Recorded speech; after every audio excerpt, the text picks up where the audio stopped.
Yeah, my last take for the week is Pat McAfee's way better than MJF. Name me a better match. Name me a better match that MJF had than Pat McAfee's one match. The following announcement has been paid for by the Put Me Over podcast. Welcome, everybody, to another edition of the Put Me Over podcast, episode 116. Put Me Over podcast 116 says I just whipped your ass, coming to you live from the Put Me Over podcast studios via Zoom. Joining me this week, it's great to be back, first of all, but also joining us, you know him, you love him. He is the 10th one in the world, the puncher of walls, Ticklish himself, Richard Garcia. Howdy, everyone. Howdy. And also joining us, you know him, you hate him. He is a WWE simp.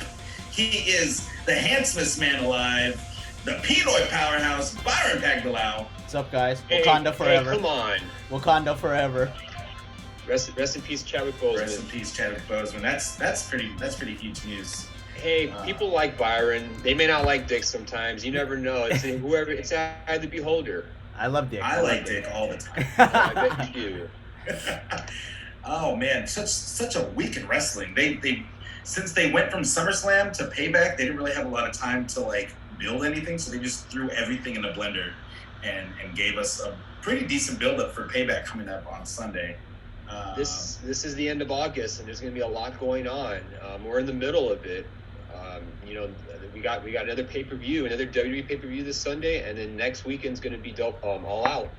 Yeah. Oh, can't wait for that. So that's a lot of stuff. A lot of stuff still coming around the corner. Do you guys want to cut to the news, or just want to get into the show? Whatever. We gotta shout out our sponsors first. Yeah. Give it up. You know them. You love them. We talk about them all the time. I'm rocking the latest Grudge Match brand apparel T-shirt. It's actually a baseball shirt. If you're watching our live stream, inspired by Danzig and Vader in the same T-shirt. What more do you want? And it's my favorite colors, a red and black shirt. Give it up for Grudge Match brand and Grudge Match brand apparel on Instagram. Make sure you go to their Instagram, turn on the notifications, use our promo code PutMeOver for 15% off your entire order. Check them out because they're dropping new stuff. I feel like weekly at this point. There's a lot of cool shit dropping pretty soon. I talked to Remy, who you all know and love, and they got a lot of stuff in the pipeline coming, especially for the upcoming Halloween season. So definitely go check them out, and also go check out our friends at lapellia.com. They just gave away free shirts for anybody yesterday. So go to their Instagram, turn on their notifications, and never be out of the loop. Use our promo code PutMeOver for 15% off your entire, or 20% off your entire order there. And you can also go to our website, PutMeOverPodcast.com, for all your Put Me Over podcast merchandise wants and needs. Use the promo code Kofi forever. We'll never forget Kofi for 20% off your entire order there. Get some stickers, get some frisbees, get some phone cases, hoodies, you name it, we got it. And support the show. A lot going on this week, like I said, but without any ado, let's get into the news. Let's get into some Dick's Dirty News. Take it away, Dick. Since we were out for about a week or so, there's just a lot of stuff that's been happening over the past couple of weeks. Let's talk about one thing I want to mention, and before I start off, and that is Bullet Barb Armstrong, rest in peace, 80 years old, 80 years young, died of cancer. Father of Road Dogg and Scar Armstrong in WWE. The Armstrong family's been around for decades in the wrestling business. So such a loss. Unfortunately, deaths do come in threes, and Byron, before we went on the show, you mentioned about Clifford Robinson. Yep. Trailblazer passed away again, young as well. Like He was in his 50s, right? 53 or some shit. 53. That's still pretty young right there. And then we had Chadwick, which is super sad. That almost made me shed a tear. Actually, I wanted to, but I was. That one hit me pretty hard because 43, such a young age. I mean, we're getting close to our 40s, and so that really hit me really harder than it should. But and I didn't even know. Nobody knew, huh? I didn't know he had cancer. Because the funny thing about it is, he didn't really tell anyone. But like when you found out that he had the cancer and how severe it was, it was like, oh shit, like this guy he didn't want the cancer to be a crutch on him, and he was such a great role model, and just how his energy was in Hollywood and in life in general. 43 years old, but just so young, just young, too young. Yeah, that one hit me because it was a shock. You didn't see it coming. It was a shock. Yeah, absolutely. Super sad, especially I'm seeing a bunch of stuff about him like visiting kids in the hospital, like going through the same thing that he's going through, but like no one really knows. He still went out and like had a full roster of amazing movies, and just the movie Black Panther alone, I think, did a lot for minorities and people that watch these superhero movies and just picture Superman or your typical white lead. This was like the first superhero movie that embraced culture and kind of gave them a spotlight. So and it was really inspirational. And then on top of everything, he played Jackie Robinson in the movie 42, and he actually coincidentally passed away on Jackie Robinson Day. So sad. So sad. Yeah, so that's crazy. Rest in power to all three of those fine gentlemen. What else can we talk about? Oh, so 2020 can just suck everyone's dick, dude. It just seems like this is just the worst. I mean, worst year of my lifetime for sure. We thought 19 was bad. Remember, we're like, oh, I can't wait. Can we just go to 2020? I need 2021 to start soon. No, before we start that, I'm gonna say this. For those of you that are waiting for next year, like next year will be my year, please don't. Just no. Don't put a jinx in the matrix. Don't do that. Just don't say anything. Let's just being positive is one thing, but don't just go out and say, oh man, next year's gonna be the greatest year ever. Nope, just don't say it. No, I don't think it's gonna be the greatest year ever. And come November, we might find out what the next 4 years are gonna look like. So right now is not a good time for anyone. It's really, really, really, really, really, really shitty. That's a lot of reallys. That's exactly how it is. I'm not exaggerating. I don't think anyone's exaggerating with that statement. Okay, so let's talk about Renee Young real quick. Just last Sunday, that was her last show at SummerSlam, and she is officially gone from the WWE family. That's good. I mean, she's way bigger than wrestling right now. Way bigger than wrestling. She should be on like Sports Center. I think she could be great on like a real network, like ABC, ESPN, like Charlie. Well, that's how WWE found her, because she was an anchor on TSN in Canada. Right. And they liked her so much that they recruited her over to WWE. Yeah, well, it's time for her to go. There's nothing else for her. She's bigger than wrestling. She could be She doesn't need to go to AEW either. Yeah, she doesn't. And I hope she doesn't, because that's a downgrade, to be honest. But yeah. Come on, dog. You simp. No, I meant like from a programming perspective. Like, well, she's too good for announcing. Like, she needs original content, a show of her own and shit. Oh, yeah. I get what you're saying. Yeah. She should be, like you said, ESPN, I think, would do great with her. Like ESPN, because she's so likable. Yeah. E.T. I mean, I'm sorry, not Fox News, Fox Sports. Oh, I was like, damn, Fox News, huh? Yeah. It's like, shit. Okay. Fox Sports, my bad. So she's gone. I mean, a lot of speculation as far as why she left. I'm sure WWE's handling of the coronavirus definitely didn't help her at all, because I mean, she did get sick, and apparently, like, they didn't even check on her when she was out. Oh, damn.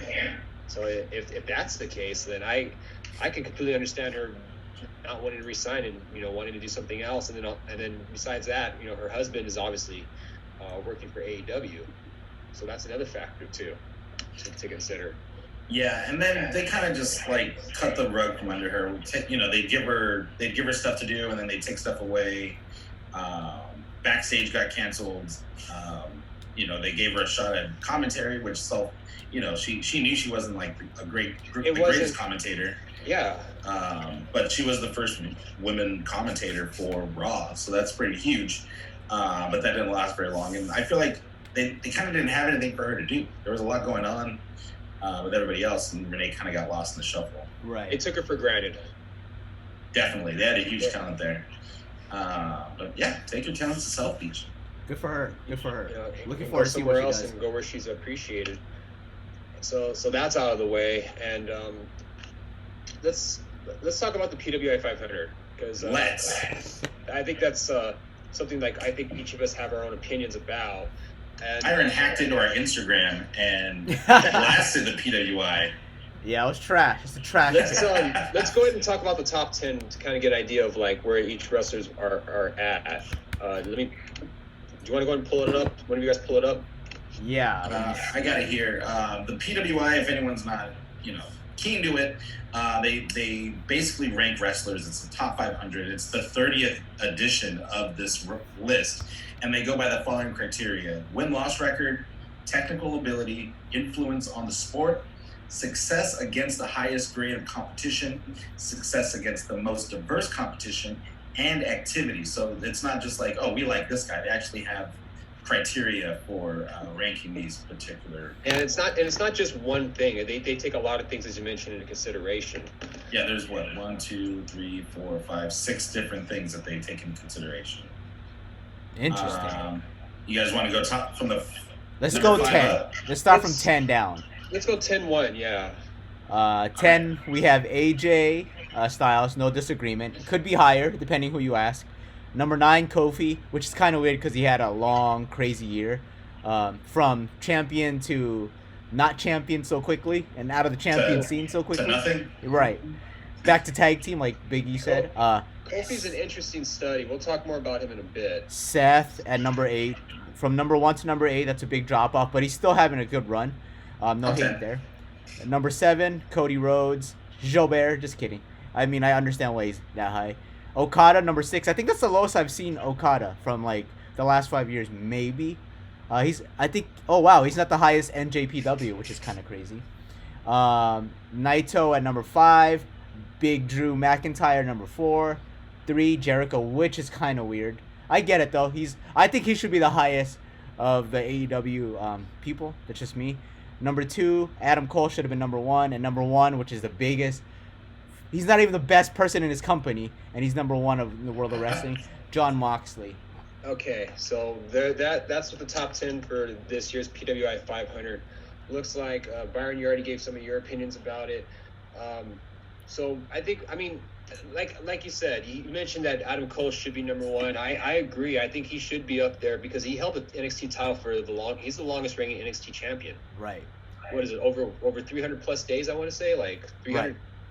Some close to a year. He was definitely there for a year. So that in itself, and the fact that he carried NXT for a good portion of 2019.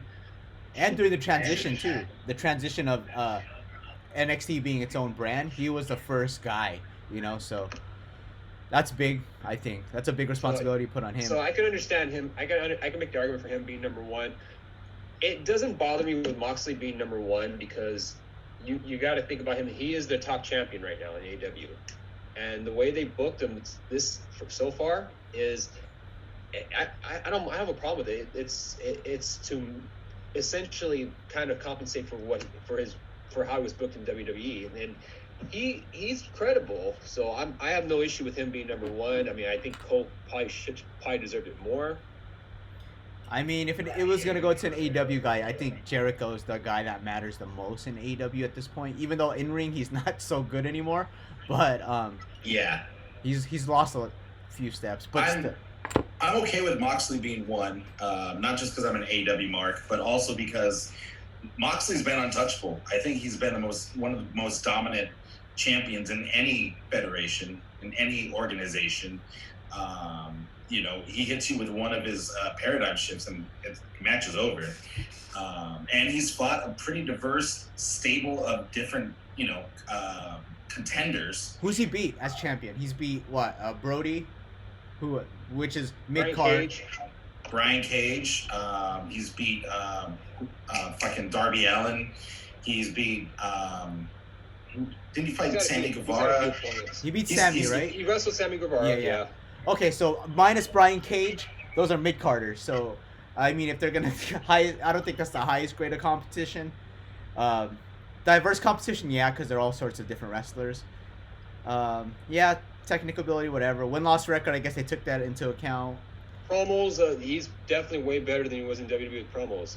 Absolutely. He's boring though, man. He's not even the best guy in his company. He's like 4th to me in AEW. I never said he was the best guy. I Well, said that he was way better than he was in WWE. No, I meant like as far as the list You is. gotta acknowledge that he's definitely more colorful now than he was a couple of years ago. Well, because he's like marketed as a star in AEW, which I just think he's mid card. I've just never been a fan. Sorry, Anissa, if you're listening, but yeah.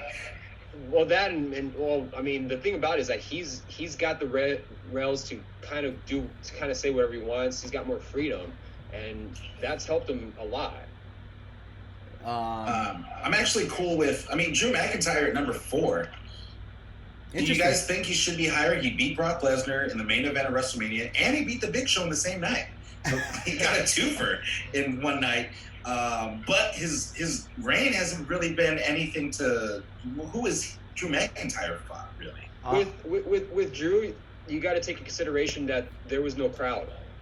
That's a good point. But I mean, the Claymore's a super over finisher. Yeah, I love it. If you look at how he's been booked as far as like who's wrestled and how much of a dominant champion he is, they did everything right. The only thing about it is that not having the crowd, because if you don't have that crowd, you can't really gauge him to see where he's at, and that really hurt him. I think him not having the crowd hurt Drew a lot.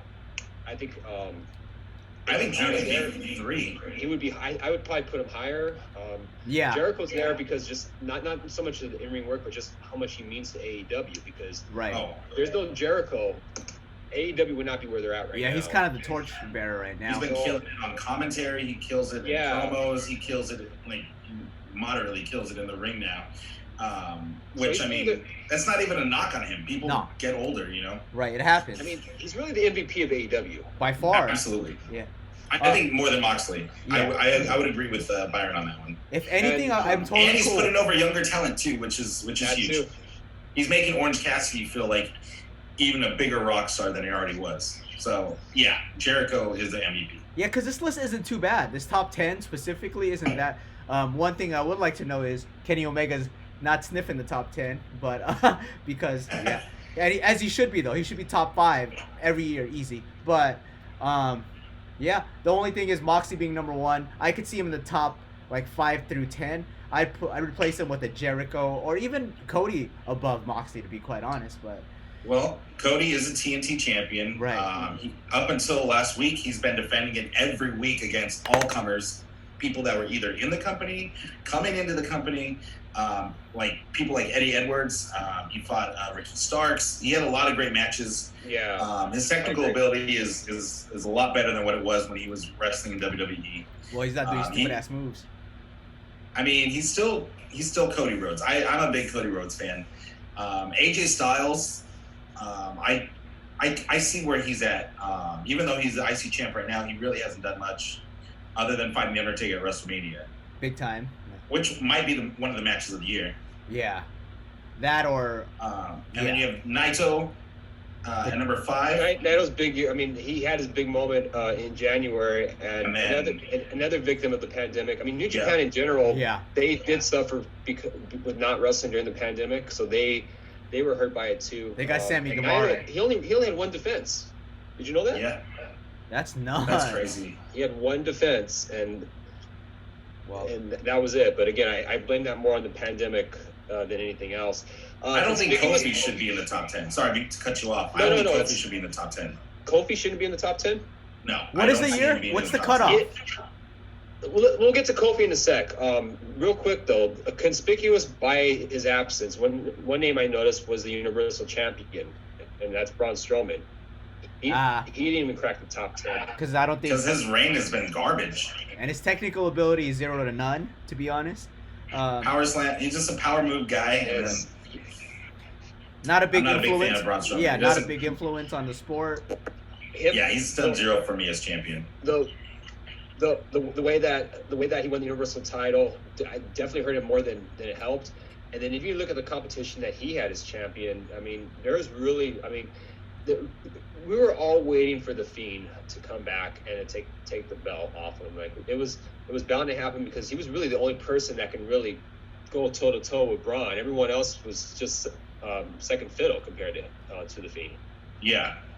I think another big omission, you could even take out like maybe Kofi and put Keith Lee up there because I thought he had a good year too. Double champ. Well, then he ended up looking stupid come SummerSlam, but on the tail end of it, yeah. So, since we're speaking on since we mentioned Kofi, let's talk about him real quick. Last week on Talking Smack, Big E and The Miz had a segment, and Big E kind of shifted to the conversation to talking about how Kofi didn't seem like he got his fair shake of it. Like, it took him 11 years, and it looked like it was going into like a shoot. Miz kind of defended the company in a way, saying, well, he didn't work hard enough for it. Big E, says you don't get it. Like, what do you guys thought about that? Did you guys watch Talking Smack? I thought Miz had a good counter argument, but when you look at the big picture, where I think Big E was going, that's where his argument kind of stops. He tried to be like, I'm the hardest working guy. Well, Kofi has been working super hard. Right. Probably, The Miz gets booked because he's like a crossover guy and he's done movies and stuff, but Kofi in the company has been, right there with him doing anything the company wants him to do. Now, for him to go and lose the title and then not even get a sniff of being in that main event picture anymore, going back to tagging, and then not even, they were tag champs, but what do they really do as tag champs? Especially in such a weak division, I think it's sad that Kofi got relegated to where he is now. And that could be because Xavier Woods got hurt and they needed a tag team with the New Day. Right. But to not even feature him, like, you can be in a tag team and still be a singles guy. And then the way they dropped him out to Brock Lesnar, like, it's just real bummer, dude. No rematch or anything, which is kind of a bummer. No rematch at all. I understand, like, him getting, like, you want to build Brock up, and Brock's supposed to be dominant. But, like, what was it, 7 seconds? Was that how long the match was? Yeah. It was very quick. It was 1 F5, and that's it. And not even on a pay-per-view, on SmackDown. On first SmackDown on Fox, no less. I can understand that because they wanted to end the show on something big, but, like, no rematch. Kofi not even, getting a chance to go after the title. That, to me, is saying, like, well, you weren't part of the plan. But it was just WWE's way of saying, well, okay, fine, we'll give the fans what they want, but then after that, we're gonna go back to, well, not having Kofi as champion, because I don't want to say they had a plan, because more often than not, they usually don't have a plan, or the plan doesn't go into fruition. Or they have a plan and then it changes 5 minutes before airtime. Exactly. So, I just thought, like, Miz didn't quite get where Big E was coming from as far as what their perspective is. Like, you may have worked hard, but, like, you weren't given these opportunities compared to us. Without him saying it, you know what I mean? It was like he almost said it, but didn't want to say it, or couldn't say it, rather. Yeah. Because Miz was like, well, you just got to work hard. And then Big E was like, well, how long did it take for you to get your first WWE championship match? And he's like, well, I was working hard. And Big E's just like, well, Kofi works hard too. Yeah. And you're just going to sweep him under the rug right after he loses the title. I totally hear what Big E was saying. Big E's poison. Go ahead. Go for it, Brian. No, I said Big E's really positioning himself really well, talking about it too so openly. I hope this elevates him, and it's gonna for his own singles big run. I think Big E's the future. Yeah, for sure. It's gonna happen They need singles wrestlers right now. So, by all means, and I'm totally fine with Big E on a single push. Anything else you guys want to mention about Kofi? No, I just hope to see him back soon. He's resting right now, right? He's like healing up from his injuries. So, yeah. I think so. He's taking time off. The dream main event. I don't know how long Xavier's going to be out longer either. I don't know either. He's trying to be the host on G4 TV, so I don't see him even coming back anytime soon. He's got to make that money. With Xavier, I think the real money with him is to be a manager. Have him be a mouthpiece, because that guy can talk. The He's guy a great has so much personality. charisma. Like, when it Yeah, a comes lot to of charisma. great personality. So I mean, if they want, I mean, eventually when he's done wrestling, switch him over to being a manager at one point. Yeah. Let's talk about PNG Let's talk about because yeah. You read my mind. yeah, because that's a big week for him this week. Actually, it was a big week for NXT in general. So last Saturday Takeover, overall good show for it, minus the main event. I hated the main event. But we found out the reason why. Yes. Karrion Kross did win the NXT Championship. It No didn't wonder. look like that was going to be the finish. It turns out that he separated his shoulder during that Yikes. match. The fact that he was able to continue that match and did an avalanche Saito suplex, that guy is a crazy motherfucker. That guy has some serious fucking balls for finishing the match. So I commend him on that. Yeah. You could tell. However, he has to relinquish the NXT Championship. So that was a one and done. And that, with Keith Lee losing at TakeOver, now he's at the main roster. Now he's official. Do you like that? Raw. Do you like that? You know, the NXT champ loses and debuts like the next night on Raw. I mean, they have no choice. Well, they have a choice, but I'm saying, like, I think it's a good way to explain why he was gonna lose to, like, a fan. You know what I mean? 'Cause, Yeah. He's done everything in NXT. He's the double champ. I think it was time, and it's not like they put him in there with fucking you know, Mojo Rawley. He's up there with Randy Orton for his first legit match. So that says a lot about where they think he is in the company. So What did you think of his new song and gear? the song is trash. We could get that out of the way, and he's The song is addressed. super trash. Agreed. It sounds like AEW music. It does. It does. It's like super generic. Very, very generic, but it was generic. Default but music from 2K. But it wasn't catchy at all. So, and why did they feel the need to change it? Because like Keith Lee had his own original theme That people like were able to like chant along with, and like, you know, it had a good beat to it. Like, Right. yeah, I agree. Poor guy. That's what made that was part of his character was the theme. They did get me with the bait and switch though. It starts off like his original Yep, theme, and then goes to trash. Bask in his glory, and then like. I can see Vince thinking like, well, he's a big guy, he's got to have like Vader-esque music, and then here we are, garbage music. Not that Vader's music was garbage. No, that shit was tight. No, you know what it reminded me of? Remember when Samoa Joe changed his theme song second time around, where like he changed it, and then he had like the similar intro, and then it was generic. It was like very generic for the rest of the song. He had to put like a little bit of throwback to his original one. Yes, exactly. That's what it reminded me of. Like, hopefully they'll do that. Just change it for the sake of changing it. Now, what do you think about them being like? They'll go back to it. How do you feel about them being like, he's fat, put a shirt on him? That one I kind of get, because even they even got Braun Strowman look like an oversized Hardy Boy right now with the same kind of outfit on SmackDown. Braun Strowman looked stupid on SmackDown. He looked with like a tucked in tight ass t-shirt. He dude, did. that's fucking Hardy Boy. That's so. Yeah. Super hard nips, by the way. He looks hella dumb. But yeah, Keith Lee's wearing like a Keith skirt. Lee. He's wearing like a skirt, which I don't like. He should just wear shorts and have He's that big. Scottish. I know he needs that gut out. Nothing wrong with what he wore in NXT. There was absolutely nothing wrong. He's always worn that attire ever since the Indies. Yeah, ever since PWG. Nothing wrong with the attire, but Vince felt the need that he had to wear a shirt. And the shirt, you know, whatever. I can get past that. The skirt part, it's like, come on, they're not basketball shorts. It's a fucking skirt. Yeah, it looks silly. But like Byron was saying, they're putting him in there with Randy Orton real quick. So that does say a lot for where he can go. And maybe this is just a jumping off point, you know, get people talking. You know, we're talking about Keith Lee right now because of things we don't like, and then they can just switch it back. Yeah. Get us to talk about them.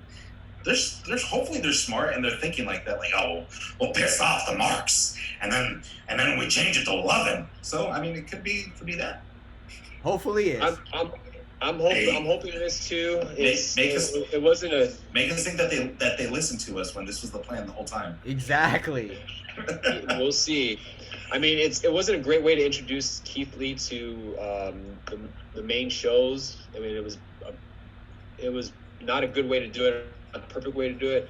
But he's got too much talent for them to not fuck up. And yeah.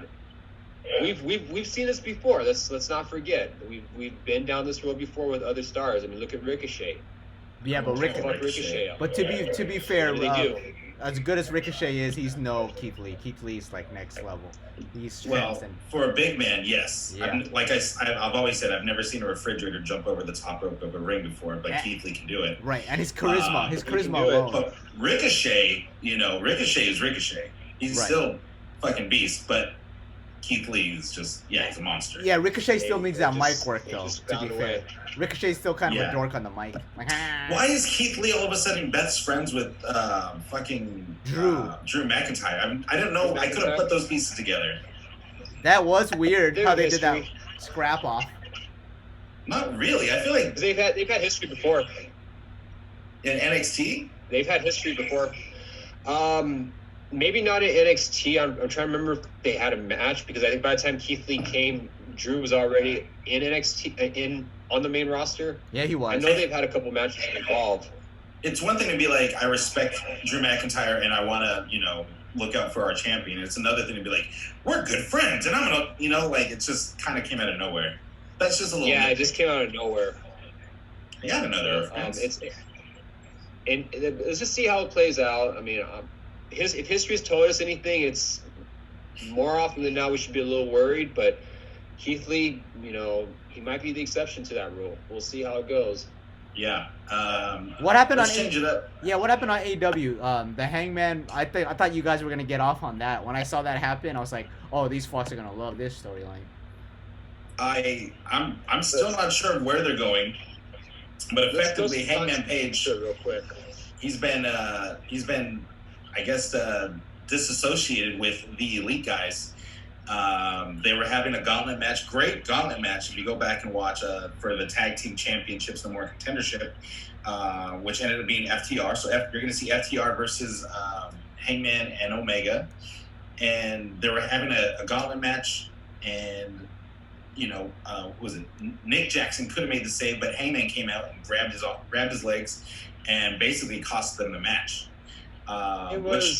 Which was a smart way to avoid us having to see FTR versus the Young Bucks in this match. Right, I agree with that. Yeah, it was Young Bucks versus Best Friends, and whoever was going to win that match, they were going to face FTR next. So they were teasing it. They were like, "Oh, they're gonna show it," but in the end, they didn't, and it's a good thing they didn't, because why would you want to show that match without any type of advertisement whatsoever in a gauntlet match? Nonetheless. Yeah. So after that, the Young Bucks go back to Hangman, who's at the bar, and they're like, "Oh, of course you're at the bar. You know what? You're nothing but a drunk, and you're not in the Elite." And then he splashes a shot of Jack Daniels in his face, wasting it. But I mean, there could be more to this, because Hangman was trying to explain himself, and the Young Bucks just kept cutting him off because they were so mad at him. Mm-hmm. So I'd like to know why he did what he did. I'd like to know why he was helping out FTR, essentially. But they've also been buddy-buddy. They've been, cracking beers together and showing like, hey, I got your back. So we'll see. It's a pretty big development. Also, a big fan of what Brody Lee is doing. You forget that he used to be Harper. Right. Harper in WWE. I think that's definitely the way they should have introduced him versus having him lose right away in his first big match, right? I think he should have started at this level. Well, at the time they didn't have a mid-card title, but I think starting him here and building from here versus, coming in to compete for the title and then losing it right away. But I guess they're making up for their sins right now. Last week, Brody won the title. AEW was on Saturday, so it was already a weird night. But they essentially killed off Cody Rhodes and destroyed the Nightmare family. So that leads me to the thing. Brody Lee is emerging as a top heel, and now the goof troop that was Dark Order is being taken seriously. If they can take out Cody, they can take out anyone. They're very credible right now, and their credibility was gained once they got Brody Lee. Let's not forget that, because Absolutely. before that they were considered a joke. Brody Lee winning was the right move. That way you I didn't see it tell the coming. story of Cody. I didn't see it coming either. Honestly, I thought that Cody's title reign was all gonna lead up to him and Darby wrestling. That's what I thought. Yeah. Because I thought they were gonna tell the story of Darby, never beating Cody, and now that he is the champion, what better time than now than to beat him? You gotta I swerve. was surprised by that, but it was a good swerve nonetheless, because Yes. now you can tell the story where, like, Cody was being pretty heelish recently in his recent matches. Like, he was kind of being arrogant. So He was. now they could kind of go off that, maybe lead to a Cody turn, and we'll see where that goes. But I want to go back real quick to the Hangman situation, because where are they going? Last week, or was it 2 weeks ago, they mentioned on AEW that FTR, they were kind of talking Hangman into, like, saying you don't want to wrestle the Bucks, because if you do, you're probably going to lose to them, and it's going to cause more friction. So they planted a seed in there. Where is it going to lead to? I mean, we kind of got an idea of where this is going to eventually lead to, and it's going to lead to Omega and Hangman breaking up. That's where it's going to go. And Yeah. We'll find out it all out. I have a feeling that that's where it's going to end up happening. Like, I know it's too early for predictions for All Out, but I think it's time to drop the belts and give it to FTR, and you do the turn. And I almost like the idea of having two guys that hate each other being tag champions. I know that companies have done that before, but I haven't seen it in a while. Yeah. Rock and Sock, kinda. Stone Cold and Shawn Michaels? Oh yeah, another one. That was huge. I mean, but yeah, we'll see. There's quite a few. AEW was decent this week. I feel like they had to rush the ending, but what did you guys think about NXT? The only thing that I really took away from NXT was since Karrion Kross had to drop the title, now we're getting a fatal 4-way Iron Man match between Gargano, Balor, Cole, and Ciampa. Also Ciampa. That's a massive match. I don't know who's a good guy, but that's a great match. The battle of the little guys for the Iron Man match. So there is no, like, official babyface in at the start of this match. You got two heels with Gargano and Ciampa. I mean, Ciampa just recently turned heel. He fucked up Jake Atlas. Kind of a tweener. Yep. He fucked up Jake Atlas. Yeah. I didn't know Jake Atlas was from Almani. Is he? He's from Almani. Yes. From Almani, dude. Fucking representing. SGV's own Jake Atlas. I mean, I knew he was from the SGV area. I didn't know he was from Almani. But that's wild. That makes it. That gives him like 20 more points in my book. For sure. Yeah. Oh yeah. He survived Almani. What? He's legit. He's legit. He did. But going back to the Iron Man match, you got two heels. Balor's a tweener. Adam Cole. He's like a tweener too, right? I guess officially, he's a heel, but I think by the end of it, he's going to turn into a babyface. That's another story they're going to tell. Adam Cole Bebe. I mean, people don't do that for heels, really. I mean, unless you're like a cool heel. And next week is the gauntlet match, by the way. So let's go ahead and you guys want to do the predictions right now? Yeah, fuck it. The gauntlet. I don't think. Yeah, it's next Wednesday. The Iron Man match. Oh, I thought that we were gonna say that for a pay-per-view. It's on Tuesday. No, that's next Tuesday. Oh shit. Okay. That's next Tuesday. No, they're gonna. It's smart on their part. I understand why they're doing it, because they realize, hey, if on a night by ourselves we're getting more viewers. They're maybe thinking maybe we can get 1 million views, 1 million viewers if they advertise this match. So it's possible. Those are the top 4 wrestlers in their promotion. Right. Yeah, and it's gonna be a 60-minute match. So there's a lot of possibilities. But as far as predictions of who's gonna win the match, let's start. Who do you think's gonna win? I'm gonna go Finn Balor. I was gonna say Finn Balor because really, what has he done in NXT? Right. And he was probably I see him. He wasn't doing shit for a while, so I thought they were probably priming him against Karrion Kross eventually. There's also rumors that the Demon is probably going to be gone for an extended amount of time. Balor said he has no plans to bring the Demon back. Wow. Which is weird to me because I feel like that thing prints money.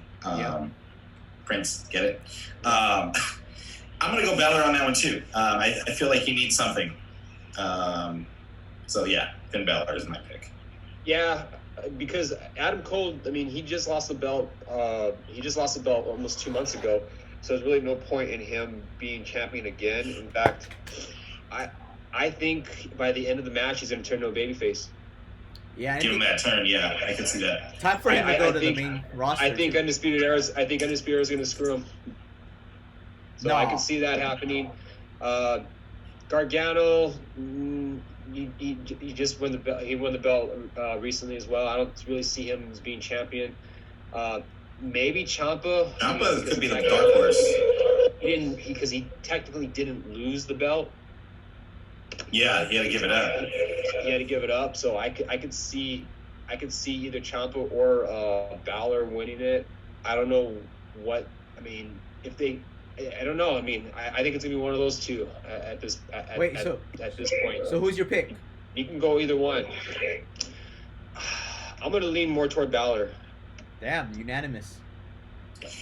I'm gonna lean more toward Balor, but I can see Ciampa winning it as well. It just depends on where they want to go. Like, I don't know. It's and that's great because you don't know. You don't know what's gonna happen. I like it. I like being unpredictable. Predictably unpredictable. You don't have to be unpredictable just to be unpredictable. Like, you don't have to do it every time. You gotta swerve, bro. Yeah. And then speaking of swerves, not Isaiah Swerve Scott. We had a good match against Pablo Escobar. We got to talk about the big swerve on SmackDown, which is really the only thing that's going on. Roman Reigns is a Paul Heyman guy. What did you guys think about this moment, and how do you feel about it? I think it's a big moment for wrestling. This is one way they could finally make Roman a guy the crowd kind of hates, but more over than he was before. Like, yeah, it makes sense now that Brock is gone. I think he's ready. It's time for Roman to be the badass that he's supposed to be. This could be The Rock joining the Nation of Domination. Mm-hmm. That's a good way to look at it. Very good way to look at it. At a higher peak too. I like that they didn't sugarcoat. They didn't like leave any doubt. Like, they're on the same page. Him and Heyman. Like, Heyman was saying, they were trading each other's catchphrases, which I thought was huge to like lead me down the path of like, wow, these guys are really in business together now. And Paul Heyman's a heel, so I think we're pretty much solidified that Roman Reigns is a heel leading into the triple threat match. What's funny? You know what's funny about that, Drew? With Paul Heyman on SmackDown, is AJ Styles is also on SmackDown, and AJ went to SmackDown to get away from Paul Heyman, and he's like, what the fuck? Like, I got away from. I mean, not that it really matters. Not that it matters, but it's like I thought I was gonna be on this brand to get away from this guy, and now he's on SmackDown. That's crazy. I didn't think of that. That's a good way to look at it. Speaking of Roman, I guess might as well make our payback predictions now, right? What do you guys think? Yeah, let's get into our predictions. Before we do that, let me just say something about Roman.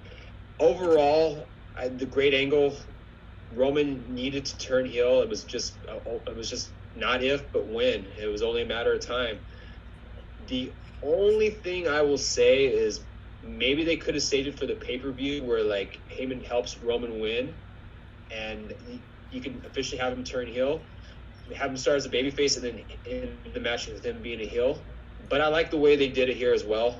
It was subtle. It was last minute. You didn't know about it until you actually watched SmackDown at the end. So it was a great way of doing it. It was great. And we'll see what happens come Payback, because I think there's a lot of possibilities that you can do. Yeah. Speaking of Payback, we're going to get to that match. But let's go. We got 7 matches announced for Payback, which is weird because they just had the biggest party of the summer last week, and here we are with another pay-per-view this week. Let's just go. Party? This is the after party. Yes, this is the after party. This is where you go and keep drinking and doing cocaine till 5 in the morning. Oh man! Not to say that I've ever been there, but I'm just saying. No, I've heard stories of that happening. Anyways, let's go to we'll go bottom to top. Just announced Big E versus Sheamus in a singles match. I'll go first. I think Big E needs a win, and I'm not sure why this match is happening, but here we are. They want to establish Big E as a big man, so I'm going to go Big E on this one. There is some context to this match. I mean, if you've been watching SmackDown the past couple of weeks, Retribution's been attacking both shows, and Big E's kind of been like the backstage leader as far as trying to defend the brand from Retribution. Sheamus doesn't think that he's a leader, blah, blah, blah. So here we are with this match. I don't think this is going to be the only match they have. I think this could be a series of matches. And if that's the case, I'm going to go with Sheamus. I think Sheamus is going to win, have the heel win, and then eventually will lead to Big E winning the series. Interesting. I'm going to go with Big E because Big E's the future. It's his time. So I think Sheamus is doing God's work by really making people look good. I'm going to go with Big E. Yeah. All right. Because, if you think about it, Sheamus needs to win more because he lost to Jeff Hardy. He lost that feud with Jeff Hardy. Right, but Big E's the star, though. He's the future, in my opinion. He is a star. Big E's going out on his own. I mean, they announced he's going to be a singles guy, and then he went out and had one match as a single and then gone out and done tag matches. So it's weird.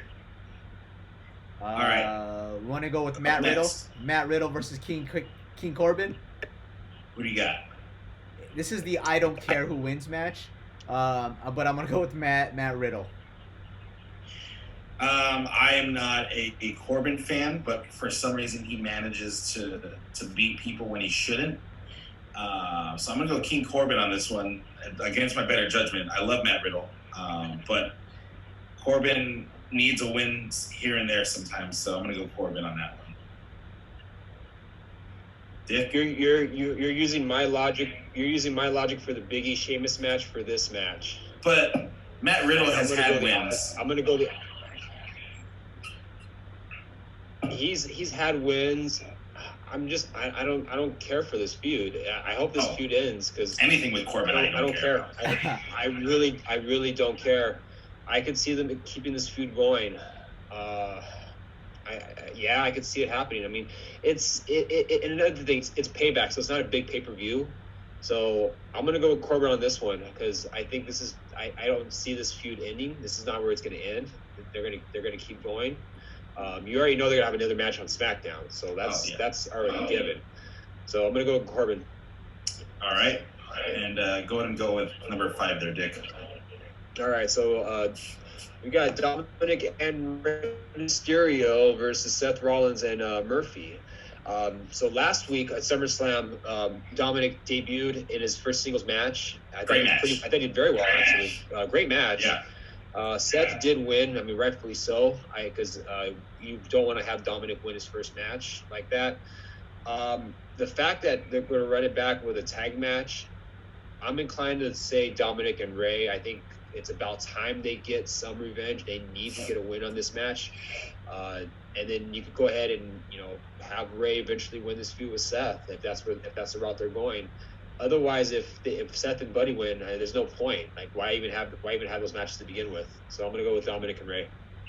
They actually had this match on Raw, but Retribution came and fucked it up at the end. That makes sense as far as why they have that match on Payback. Yeah. Byron, who do you got on this one? I got to go with the faces. And Buddy eats the pin, so extra point. Oh, extra points.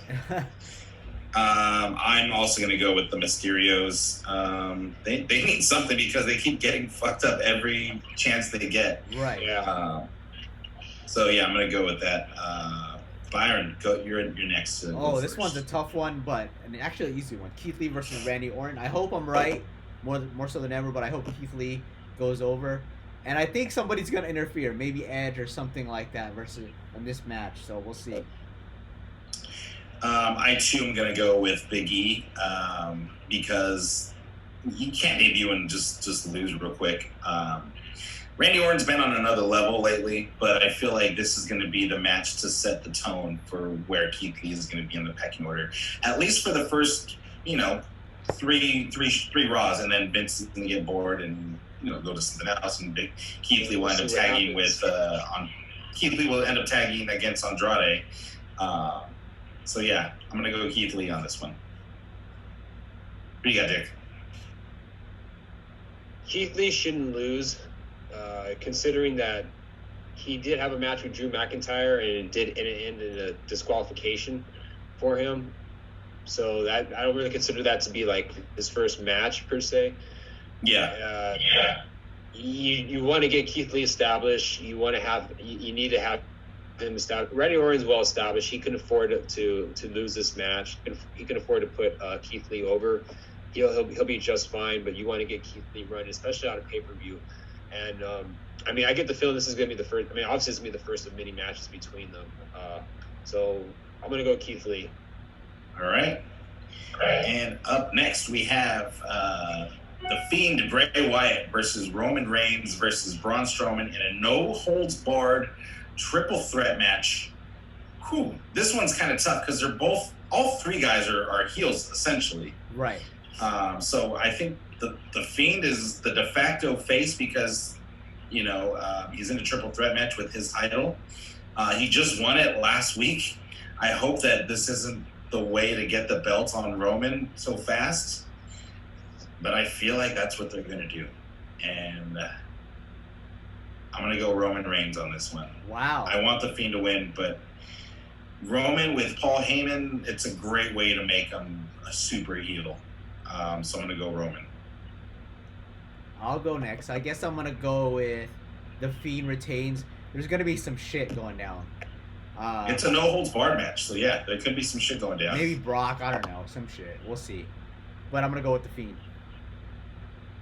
All right, who do you got, Dick? We're talking about Paul Heyman on SmackDown. I felt that they should have waited until this match, and then that way you can justify putting have Roman win the belt with that swerve, and have Roman and Heyman holding hands, raising their hands. With the belt. Yeah. That would have been like a great way. That would have been a great way to end the show. You can have like a JR moment, like "You son of a bitch! This son of a bitch!" Like what was it? When Austin turned and joined McMahon, you could have had that moment here. Yes. You could have been like, "Why is Paul joining up with Roman? They've had their wars together." Tune in next week to find out. Exactly. So Very I think smart, they could have done it there. But now that they went ahead and did it, they went and did the way that they have this triple threat match set up. Roman's got to win. I think this is Roman, and I hate to say that the Fiend's a transitional champion, but yeah, Roman's back, and if they're going to have him as a heel, have him be a champion. He's not going to eat the pin though. Braun's in there to eat the pin. Oh, Braun's going to definitely eat the pin. He's definitely going to eat the pin. And with Roman, you could throw like a heel Roman. Look at the possibilities. You can do babyface Fiend if you want.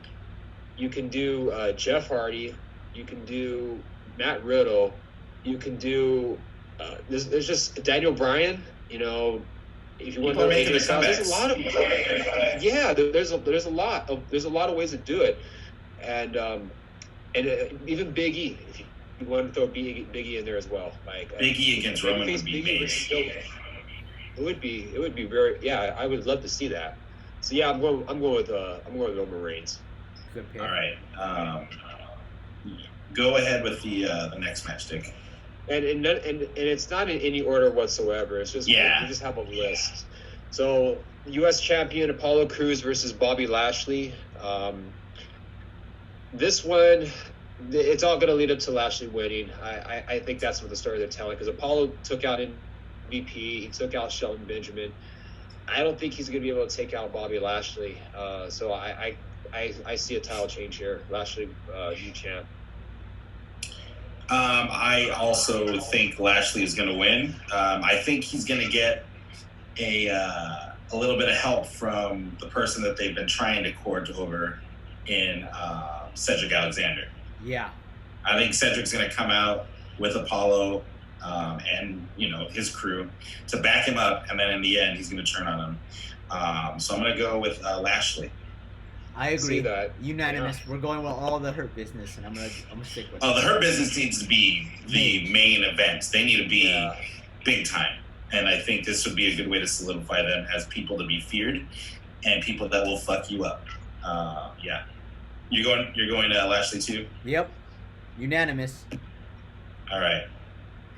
Who's next? Byron. This is probably the match of the night. Hopefully. It's the women's tag match with Bayley and Sasha versus Mongo McShayna and Nia Jax. I'm gonna go with. Oh, this is tough. Because... Hold on. Before you say your prediction, do you want to take back what you just said right now about it being the match of the night? No, because I think Bayley and Sasha are doing God's work right now. They're killing it. I'm gonna go with. Nia Jax is in the match. You realize that, right? Yeah. So Shayna and Nia are gonna win because Bayley and Sasha are gonna start breaking up soon.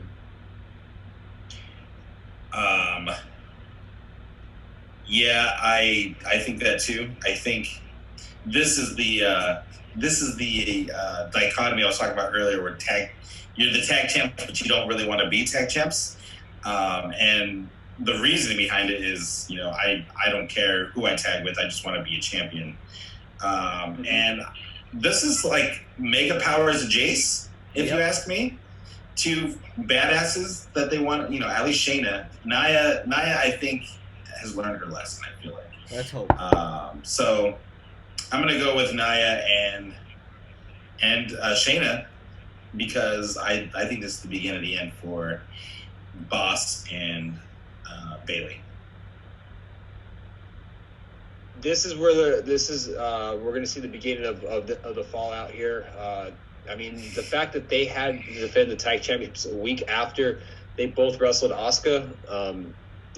Obviously Bayley is still champion, Sasha isn't, and that bothers Sasha. I mean, on SmackDown, you could tell that when Bayley mentioned Bayley Doe straps, and it kind of rubbed Sasha the wrong way. She could tell like she was getting annoyed by Bayley, and the fact that Bayley kept volunteering Sasha in all these matches. So we're starting to see it finally unfold, and this is going to be another step in the direction for them where they're going to have the falling out. You got to get the belts off of them to do that. So it could be anyone, but yeah, it's definitely going to be Nia and Shayna that's going to win. But like I said, it could have any tag team in that match. The story of it is Sasha and Bayley dropping the belts, so that way they can tell their story, and we can finally get to Sasha and Bayley. So those are our picks for Payback, happening on Sunday. I'm going to try to get the show out before Sunday.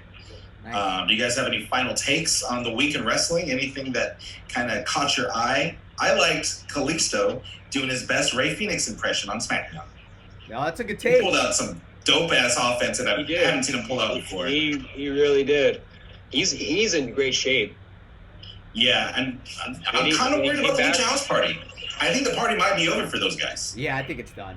Oh, party's going to be over for them. I don't know what they're going to do with them, but I think maybe you pull up Carlos Escobar, and you have like a super Latino faction. I don't know. I'm just spitballing here, but Carlos Escobar, Pablo Escobar, the guy from NXT, El Legado Fantasma. Oh, Fantasma. Yeah, he's legit though. I like real that. Quick, I just want to mention, I think that's where they wanted Andrade to be, but the biggest difference between those two is Fantasma's English is very good. He's great on the mic. He's made for this shit. So he's a lot more comfortable with English than Andrade.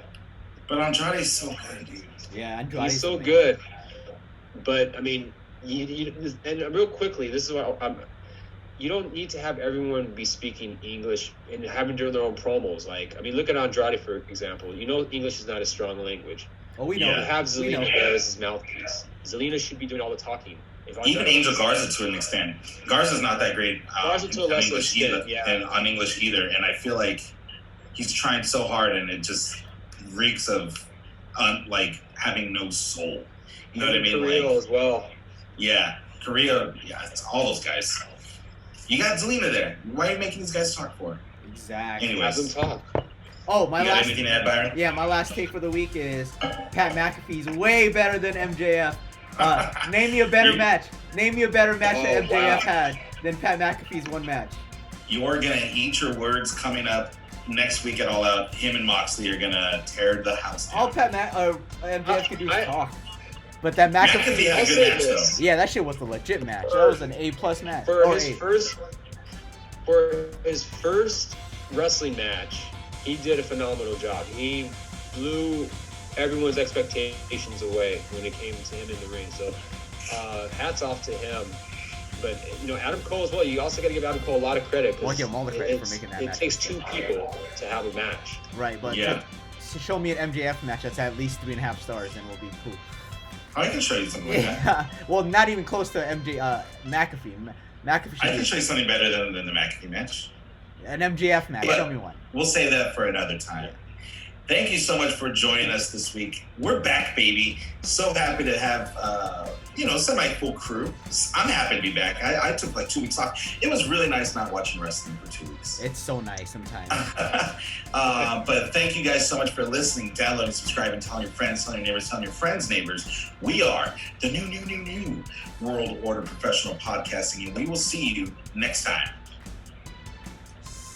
1 hour, 1 minute. We can probably get that down to an hour exactly. For That's sure. perfect. All right, guys. I gotta take a shit. I'll see you guys. Yeah, good job, guys. Later.